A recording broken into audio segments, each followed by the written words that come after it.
नमस्ते, अभिवादन आपका इनोसेंट इन्वेस्टर के इस नए वीडियो में आपके लिए डिस्क्लेमर। उसके बाद बात करेंगे बर्गर किंग की। इतनी क्वेरीज कि हमारे शेयर्स बिक नहीं पा रहे हैं, एमओ ऑर्डर कैसे लगाते हैं, इस पे वीडियो बनाइए। ढेर सारी क्वेरीज इससे रिलेटेड आ रही हैं। अभी पहले एमओ ऑर्डर की बात कर लेते हैं, उसके बाद आपको डिस्कशन देंगे। देखिए, आफ्टर मार्केट ऑर्डर जो होता है, यहाँ पर वॉल्यूम कम होता है, इसलिए आपके चांसेस थोड़े से बढ़ जाते हैं। लेकिन आप एक बात बताइए, क्या पूरी दुनिया पागल है? वो नहीं लगा देगी एमओ ऑर्डर। बाकी यहाँ पर चांसेस ऑफकोर्स सी बात है बढ़ जाते हैं। नॉर्मल मार्केट में ऑर्डर लगाने से बढ़िया है कि आप एमओ लगा दो अगर आपको हर हाल में स्टॉक से एग्जिट लेना है। लेकिन वहाँ पर दिक्कत क्या होती है कि हो सकता है स्टॉक लोअर सर्किट पे खुले और तुरंत बाइंग आ जाए, फिर आप क्या करोगे? तो थोड़ा सा मूड माहौल देखकर अगर आप ट्रेड करना चाहते हो तो एमओ आपके लिए नहीं है। लेकिन अगर आपको हर हाल में एग्जिट ही लेना है किसी भी तरीके से साम दाम दंड दंड भेद लगाकर, तो एमओ ऑर्डर आपके लिए बेस्ट है। कैसे लगाते हैं कभी और अभी थोड़ा सा आगे बढ़ते हैं। देखिए, जब एक्सप्लेनेशन में यहाँ पर दे रहा था आप सबको, वापस यहीं पर रेट आ गया है, तो मैंने एक गाने की लाइन यूज करी थी कि कुछ ऐसा कर कमाल की तेरा हो जाऊं। अब ये लाइन एकदम फिट क्यों बैठ रही है मैं समझाता हूं आपको, और वहां पर भी मैं इसको बता रहा था आपको कि यही लाइन फिट बैठेगी। इसने कमाल तो किया कि आप इसके हो जाओ, लेकिन लोग आए कहाँ कहाँ से? लोग यस बैंक से सटक के यहाँ पर आए और इस वक्त 30% के नुकसान में हैं। जहाँ पर वो 2 4 5% ऊपर नीचे होता था, यहाँ 30% के नुकसान में है। लोग आलोक इंडस्ट्रीज से निकल कर आए, लोग रिलायंस से निकल कर आए हैं, लोग एचडीएफसी बैंक से निकल कर आए हैं। अब मुझे नहीं समझ में आता, ऐसे ऐसे लोग क्वेरीज भेजे हैं कि हम यहाँ पर बढ़िया रिकवरी करने के चक्कर में थे और बाजार ने आपको क्या दे दिया? ऊपर से 30% का डेंट दे दिया। और बाजार ने नहीं दिया है, सोची समझी साजिश से आपको डेंट मिला है। ये 20% की कैंडल ये आपके मतलब आपको डेंट दे गई, उसके बाद 10% की गिरावट यहाँ पर आपको डेंट दे रही है।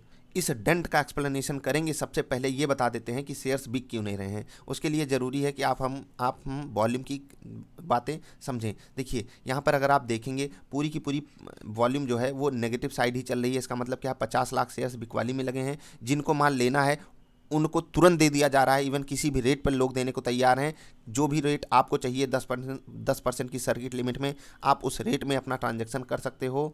यानी कि माल बेचने वाले कतार में खड़े हुए हैं, लेकर खरीदने कोई आ नहीं रहा है। यहाँ पर आप लास्ट ट्रेडेड क्वांटिटी देखेंगे तो आप समझ जाएंगे कि ट्रेड कर कौन रहा है। रिटेल इन्वेस्टर एक दो क्वांटिटी में 100 क्वांटिटी में ही ट्रेड करता है ना। आप खुद बात को समझिएगा। अगर बड़ा प्लेयर होता तो कम से कम यहाँ 500 हज़ार 2000 5000 क्वांटिटीज ट्रेड होती। और देखिए, यहाँ पर रेयर चांसेस में ही 500 क्वांटिटी आ रही है, बाकी एक दो 20 50 100। इसका मतलब क्या है? रिटेल इन्वेस्टर यहाँ पर ट्रेड कर रहा है, उसका माल किसी तरह बिक रहा है और ले कौन रहा है? रिटेल इन्वेस्टर ही ले रहा है। इसका मतलब ये वाला जो रिटेल इन्वेस्टर है जो यहाँ पर खरीदारी कर रहा है वो थोड़ा सा तो समझदार है। ऑफकोर्स सी बात है, ऊपर वालों से समझदार है। लेकिन क्या जो ऊपर ले लिए हैं वो बिल्कुल बेवकूफ़ हैं? जी नहीं। आपको बहुत बार ऐसा होगा, मार्केट में फंसाया जाता है, उसके लिए आपको तैयारी बनाकर रखनी होती है। अभी मैं आपको एक बुक कोड कर रहा हूँ, मुझे बुक का नाम नहीं याद है, लेकिन उसमें एक बात मैंने पढ़ी थी कि जब भी कोई आपका स्टॉक जो आपकी पसंद का हो, ध्यान रखिएगा, आपकी पसंद का स्टॉक होना चाहिए, उसका फ्यूचर पॉजिटिव साइड होना चाहिए, उसका मैनेजमेंट पॉजिटिव साइड होना चाहिए। ठीक, ये सारी खूबी अगर उसके पास है, आपको भी पसंद है वो स्टॉक, और वो ऊपर से 30% करेक्शन दिखा दे, ऊपर के लेवल से कहीं भी उसने टॉप बनाया हो वहाँ से 30% की करेक्शन दिखा दे, तो आप उसमें बाइंग शुरू कर सकते हो। अब ये किताब मुझे याद नहीं आ रही मैंने कहाँ पढ़ा था, लेकिन आपको इस किताब का जो निचोड़ है मैं वो बताना चाहूँगा। ये 30% करेक्शन की बात का मतलब क्या है कि जब भी कोई स्टॉक में 30% का करेक्शन आता है, ऑफकोर्स सी बात है वहाँ कोई बैड न्यूज़ होती है। ठीक, अगर कोई बैड न्यूज़ है आपके स्टॉक को गिरा रही है, तो ऑफकोर्स सी बात है आपका रेट अच्छा आ रहा है, आपके स्टॉक के लिए शॉर्ट टर्म में वो अच्छा नहीं है, लॉन्ग रन में अच्छा होगा, क्योंकि वो स्टॉक आपको पसंद है और आपने काफ़ी रिसर्च करके उस स्टॉक को खरीदा है लॉन्ग टर्म के लिए। यही केस क्या यहाँ पर अप्लाई होता है? तो मैं आपको समझा देता हूँ। जी नहीं, ये केस यहाँ पर अप्लाई नहीं होता है, क्योंकि यहाँ पर आपको जानबूझकर यहाँ पर ट्रैप करा गया है। और ये जानबूझकर जो ट्रैप किया गया आपको, वहाँ पर अगर मैं आपको सच्चाई दिखाना चाहूँ, इतनी बड़ी कैंडल्स में मैं अगर आधा रिटेल इन्वेस्टर को भी निकाल देता हूँ तो अभी आधा भी माल बड़ा प्लेयर बेच नहीं पाया है। इसका मतलब खतरा बड़ा है। अब खतरा बड़ा से मैं सेंस क्या निकाल रहा हूँ कि ये 10% की सर्किट लिमिट अगर कंटिन्यू करी तो 5% पे आएगी, और 5% आने के बाद जो बड़ा प्लेयर है वो सर्किट टूटने ही नहीं देगा, और ये खतरनाक सिचुएशन और आगे तक जा सकती है। तो अब पहली सजेशन उनके लिए कि जो ऊपर के रेट पे हैं, तो आपको सजेशन सिर्फ इतनी है कि आपकी कंपनी अच्छी है, वेल एंड गुड, ये आपने सही स्टॉक चूज किया है। रेट गलत हो गया, इसका मतलब क्या? ना यहाँ पर आपको एवरेज करना है, ना यहाँ पर एवरेज करना है। अगर आपको ये 100 बिलो मिले तभी आप एवरेज करने के बारे में सोचिएगा। वहाँ से ऊपर आप मूव कर जाए, जाने दीजिए, कोई बात नहीं। क्योंकि उसके ऊपर आपको कोई वैल्यू नहीं मिल रही है, केवल और केवल आप प्रीमियम पे कर रहे हो। और कितनी भी अच्छी कंपनी हो यार, मैं दुगना प्रीमियम दूंगा, पागल हूँ क्या? मुझे बाजार में और भी ऑप्शंस अवेलेबल हैं, मैं थोड़ा सा कम खा लूँगा, थोड़ी पतली रोटी खा लूँगा, थोड़ा सा पतला पिज्ज़ा बर्गर खा लूँगा। बर्गर का नशा सर चढ़कर इतना नहीं बोल सकता है कि मैं किसी भी औने पौने रेट पे खरीद लूँ। आप बर्गर किंग गए, आपको बोला गया 500 की बिल है, अब वही अगले दिन आप आए, आपसे बोला गया 900 रुपये की बिल है। कहोगे यार अभी 2-4 दिन पहले खा के गए थे 500 था, अभी 900 है, क्यों? हम क्यों दें 900? यार 510 ले लो, 520 ले लो, तब तो समझ में आता है। आप 900 ले रहे हो, वही हाल है। 60 का माल आपको 120 में कर दिया गया, चलो यार हम ठीक है, हम 120 में खरीद लेते हैं। अब 120 का माल आपको 220 में कर दिया गया।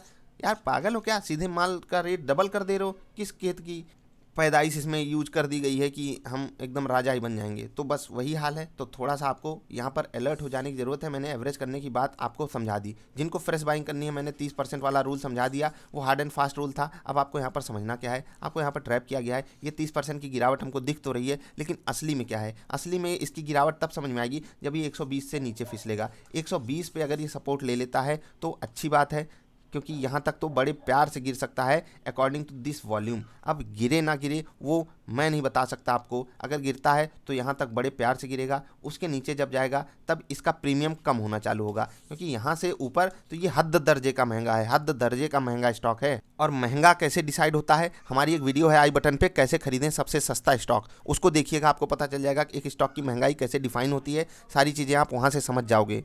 वो वीडियो तो आप लोगों के लिए मस्ट वॉच है, आपको ज़रूर देखनी चाहिए। अभी वापस आते हैं कुछ ऐसा कर कमाल पे। अब वो कमाल इतना कमाल का हो गया कि 30% की आप लोगों को जो गिरावट दिख रही है, यहाँ पर आपने अच्छी कंपनी से अच्छी कंपनी में शिफ्ट किया, यहाँ पर आप पॉजिटिव साइड हो। लेकिन आपने जब इस पे भरोसा नहीं किया तो आपको इस पे भरोसा कैसे हो गया? क्योंकि जब आप इसको भी बाई किए रहोगे, अपने पोर्टफोलियो में प्लस किए रहोगे, तो यहाँ पर भी आपने अच्छे सपने देखे रहेंगे। वही चीज़ यहाँ पर भी आपने किया, यहाँ पर भी बाई किया, आपके अच्छे सपने थे, लेकिन यहाँ पर बुरे हो गए, यहाँ पर कम बुरे हुए। क्यों? क्योंकि यहाँ पर ऑपरेटर्स एक्टिव नहीं थे, बड़े प्लेयर्स एक्टिव नहीं थे। यहाँ पर बड़े प्लेयर्स एक्टिव थे, आपको लालच देकर बुला रहे थे। और इस स्टॉक का वही हाल है जो मैंने आपको गाना सुझाया था, उस गाने को थोड़ा सा रिलेट करने की कोशिश कीजिएगा इस बाज़ार में, कि हम आपको वही चीज़ में फंसाया जाता है जहाँ पर एक ट्रेंड सेट कर दिया गया हो। और ट्रेंड कौन कौन सेट करता है आपको पता है, मीडिया वाले, यूट्यूब वाले, हर जगह आपको बताया जाएगा। तो आपको थोड़ा सा सावधान और अलर्ट होने की ज़रूरत है। अब फाइनल कंक्लूजन पे आते हैं। पहली चीज़, जिनका शेयर बिक नहीं रहा है तो आपका शेयर बिकेगा भी नहीं। क्यों? क्योंकि देखो यार 50 लाख शेयर्स की बिकवाली लगी है, आपके पास 100, 200, 500, 1000, 2000, 5000, 10,000 होंगे। अब समझिए 50 लाख शेयर्स की बिकवाली लगी है, आपने उसमें अपना और पोटली डाल दी। अब कितने कम चांसेस हैं, आप कैलकुलेट कर लीजिए परसेंटेज टर्म्स में। 50 लाख शेयर्स में आपके शेयर्स की वैल्यू निकाल लीजिए। चलिए मान लेते हैं 1 लाख शेयर है, 1 लाख शेयर है तो भी आप 50 गुना नंबर पे हो। अब इसका मतलब क्या है कि जब भी किसी एक जगह पे बिकवाली चालू होगी तो 50वें नंबर पे आपका नंबर आने वाला है। अगर इसको आप कैलकुलेट करो, 2% चांसेस है कि आपका माल बिकेगा, 2% चांसेस हैं। यही है ना, एग्जैक्टली मैथमेटिकल कैलकुलेशन करके नीचे बता दीजिएगा। बाकी अगर आपके पास 500 स्टॉक है, उसी हिसाब से कैलकुलेट कर लीजिए। मैं तो 1 लाख स्टॉक की बात किया, तो सोच लीजिए कितना कम चांस है आपका स्टॉक बिकने का। जो पहले लगाएगा उसका पहले माल बिकेगा, ये तो ऑफकोर्स ही बात है। एमओ आप यूज कर सकते हो आपका माल बिकवाने के लिए। खैर, क्या यहाँ पर माल बेच देना ही सब समझदारी है? सबसे बड़ा, सबसे क्रूशियल सवाल ये है, क्या यहाँ पर माल बेच देना समझदारी है? जो यहाँ पर लिया है मैं आपको समझाता हूँ। अगर आपका नज़रिया 10 साल का है, अगर आपका नज़रिया 15 साल का है, अगर आपका नज़रिया 5 साल का भी है, तो आपने यहाँ लिया हो, यहाँ लिया हो, यहाँ लिया हो, यहाँ लिया हो, क्या फ़र्क पड़ता है? अब फ़र्क किस बेस पे पड़ेगा? आप आगे चल के क्वांटिटी जो है ऐड नहीं करते हो। अगर आप क्वांटिटी नहीं ऐड करते हो तो आपके द्वारा 100 रुपये पे लिया हुआ स्टॉक जब 500 हो जाएगा तो आपको 5x का रिटर्न मिलता है। ठीक, अगर आपने वही स्टॉक 200 पे लिया तो आपको 2.5 गुना का रिटर्न मिला। तो आप समझिए बात को कि कहाँ 5 गुना का रिटर्न, कहाँ 2.5 गुना का रिटर्न, यहाँ ये फ़र्क कर जाएगा। लेकिन अगर मान लेते हैं आपने यहाँ पर 100 स्टॉक लिया है, आप आने वाले समय में 900 स्टॉक और खरीदने वाले हो फ्यूचर में, क्योंकि आप SIP मोड में हो या हर महीने आपकी इनकम आती है। तो जब आपके 1000 स्टॉक हो जाएंगे, चलिए मान लेते हैं 1000 स्टॉक आपके 500 पे एवरेज हो गए। ठीक, अब यही रेट आप जब यहाँ से एवरेज करोगे तो हो सकता है कि आपका एवरेज 470 पे हो जाए, तो आप सिर्फ 30 रुपये के लॉस में हो। अगर आप इस एंगल से सोचते हो, आपने कोई बहुत बड़ा पूरा कदम नहीं उठा लिया है। लेकिन दिक्कत सिर्फ शॉर्ट टर्म ट्रेडर्स को है, जो छोटे समय में पैसा कमाने आए थे उनको तकलीफ है। मैंने लॉन्ग टर्म इन्वेस्टर्स को बोल दिया कि अगर आपको आगे चलकर क्वांटिटी प्लस प्लस प्लस करनी है, आप SIP मोड में हो, तो अभी लेने का रेट तो नहीं है, लेकिन आप कोई गलती नहीं किए हो। अगर आपको क्वांटिटी ऐड करनी है, आपको नो डाउट ये बहुत तगड़ा, बहुत बढ़िया, बेहतरीन रिटर्न दे सकता है। बस कंपनी जैसे चल रही है वैसे ही चलती रहे, आगे की परफॉर्मेंस इसी ग्रोथ स्टोरी पे चलती रहे। एक वीडियो आएगी, पूरा इन डेप्थ एनालिसिस आपको मिलेगा बर्गर किंग का हमारे दूसरे चैनल पे, आई बटन पे वीडियो मिल जाएगी। 2 वीडियो मिलेंगी आपको आई बटन पे। पहली वीडियो मिलेगी सबसे सस्ता स्टॉक कैसे खरीदें, वो आपके लिए मस्ट वॉच है। दूसरी आपको मिल जाएगी वीडियो दूसरे चैनल के लिंक वाली, उसको आप जरूर देखिएगा। हमारा सपोर्ट भी आप कर सकते हो। मिलेंगे फिर से किसी अच्छी वाली वीडियोज में। वीडियो पसंद आई तो लाइक कर दीजिएगा, चैनल पसंद आया तो सब्सक्राइब कर लीजिएगा। कोई बात नहीं समझ में आई तो niftyindia.in विजिट करिएगा। उसके बाद नीचे आइएगा, ड्रॉप योर क्वेरी के सेगमेंट में आइएगा, नाम ईमेल आईडी मैसेज छोड़िएगा और क्वेरी ऐसी पूछिए जो आपकी मतलब होता है ना कि क्वेरी ऐसी पूछिए जो हम पूरी तरीके से समझ पाएँ। अब आप कोई भी स्टॉक पूछ लोगे, हमें टाइम फ्रेम नहीं बताओगे, कितना खरीदा है, कब खरीदा है, क्या आपकी सोच थी, ये सारी चीज़ें जब आप बताकर भेजोगे क्वेरी तो बेटर सोल्यूशन आपको मिल पाएगा। अभी के लिए इतना ही, मिलेंगे फिर से, तब तक के लिए बाय बाय।